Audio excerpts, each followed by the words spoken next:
ये ज़्यादा नई खबरें नहीं हैं सिवाय एक दो खबरों के, लेकिन हमें ज़रा इसको तसल्ली से सुनना है और समझना है। और मैं इसको इतना आसान करने वाला हूँ कि हर पाकिस्तानी को समझ आ जाए। हमारे वो लोग जो देहात में रहते हैं, जिन्होंने बहुत ज़्यादा तालीम हासिल नहीं की, वो लोग भी इसको समझ जाएं, और जो लोग ओवरसीज़ हैं, पाकिस्तान से बाहर रहते हैं, वो लोग भी इसको समझ जाएं। मैं चाहता हूँ कि इस चीज़ को हम इतना आसान कर दें ताकि जो प्रोपेगेंडा पाकिस्तान में किया जा रहा है वो सारा का सारा बैठ जाए। तो इस वीलॉग में हम अहाता करेंगे उन सारी चीज़ों का जो कल के दिन में पाकिस्तान में की गई हैं। नंबर एक फॉरेन फंडिंग का केस कहा गया कि उसका फैसला आएगा, और फिर एक फैसला आया इलेक्शन कमीशन ऑफ पाकिस्तान में। अब ज़रा समझें, दो तरह की फंडिंग जो है वो होती तो बहुत सारी हैं, लेकिन दो तरह की हैं जिनके ऊपर एतराज़ आ रहा था या जिनका नाम आ रहा था। एक फॉरेन फंडिंग, एक ममनुआ फंडिंग। ममनुआ फंडिंग की कोई ऐसी सज़ा नहीं है जिसमें पार्टी को बैन कर दिया जाए, जिसमें पार्टी का इंतखाबी निशान वापस ले लिया जाए, या पार्टी के सरबराह को ताहयात नाअहल कर दिया जाए, या पार्टी के जो अरकान हैं उनको नाअहल कर दिया जाए। ऐसा कुछ भी ममनुआ फंडिंग में नहीं होता। आ जाए फॉरेन फंडिंग पे। फॉरेन फंडिंग एक इंतहाई ख़तरनाक चीज़ है। कोई मुल्क दूसरे मुल्क में पैसा देता है एक पॉलिटिकल पार्टी को, और उस पैसे के ज़रिए से उस पॉलिटिकल पार्टी को इस्तेमाल करते हुए उस मुल्क के हालात को ख़राब करता है। इसको कहते हैं फॉरेन फंडिंग। तो इसको आप क्लियर कर लें कि इमरान खान साहब के खिलाफ जो फैसला आया है उसमें फॉरेन फंडिंग का कोई एलिमेंट, लफ्ज़ या कोई ऐसी चीज़ मौजूद नहीं है।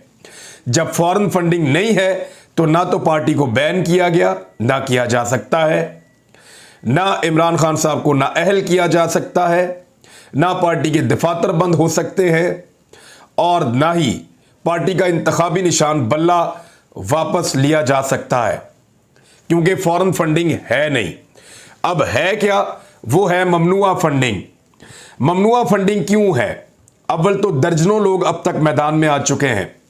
चंद खवातीन ने मैदान में आकर यह बताया कि वो पाकिस्तानी हैं और वो पाकिस्तान तहरीक-ए-इंसाफ को फंड करती हैं, और वो पाकिस्तान से बाहर नहीं हैं, पाकिस्तान में रहती हैं, उनकी नेशनैलिटी पाकिस्तान की है। तो उनका नाम फॉरेन फंडिंग की लिस्ट में डाल दिया गया। तो अब इसको ठीक करना पड़ेगा आने वाले दिनों में। कुछ मर्द हजरात ने यह कहा कि उनकी फैक्ट्रियां या कंपनीज पाकिस्तान के अंदर हैं, और वो पाकिस्तान तहरीक-ए-इंसाफ के रुकन हैं, और वो इलेक्शन भी लड़ चुके हैं, और वो अगर फंडिंग देते हैं तो इसमें किसी को क्या एतराज़ है। ज़्यादातर जो बैरून मुल्क से या पाकिस्तान के अंदर से फंडिंग आई है, उन तमाम लोगों ने ज़्यादातर ने राब्ता करके ये बताया है कि उनकी जायज़ और लीगल फंडिंग थी। कुछ लोगों के सिर्फ नामों से अंदाज़ा लगाया गया कि इसका नाम माइकल है ना, ये ज़रूर कोई गैर मुल्की है, इसका नाम फलां सिंह है ना, तो ये चरण सिंह, ये ज़रूर कोई गैर मुल्क। नामों से अंदाजे लगाए गए और लोगों को गैर मुल्की डिक्लेयर किया गया, हालांकि वो लोग पाकिस्तानी थे, और वो अब मैदान में आ रहे हैं, सामने आकर बता रहे हैं। तो इलेक्शन कमीशन ऑफ पाकिस्तान का फैसला पूरी तरह से परखचे उसके उड़ गए हैं, उसके अंदर कुछ मौजूद नहीं है। मैं आपको क्लियर कर रहा हूं।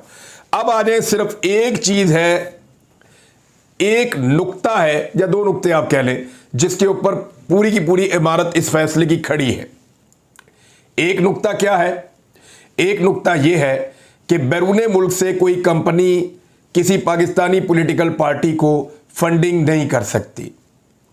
यह पाकिस्तान के अंदर कानून बनाया गया था, लेकिन अब जरा आप गौर करें कि अमेरिका में आप तब तक फंड कलेक्ट नहीं कर सकते जब तक कि आप कोई कंपनी नहीं बनाते, और वो कंपनी कोई कारोबार करने के लिए नहीं होती, उसका कोई कन्फ्लिक्ट ऑफ इंटरेस्ट नहीं होता। सिर्फ एक कंपनी रजिस्टर्ड की जाती है जो फंड इकट्ठा करती है, इकट्ठा करने के बाद पाकिस्तान में भिजवा देती है।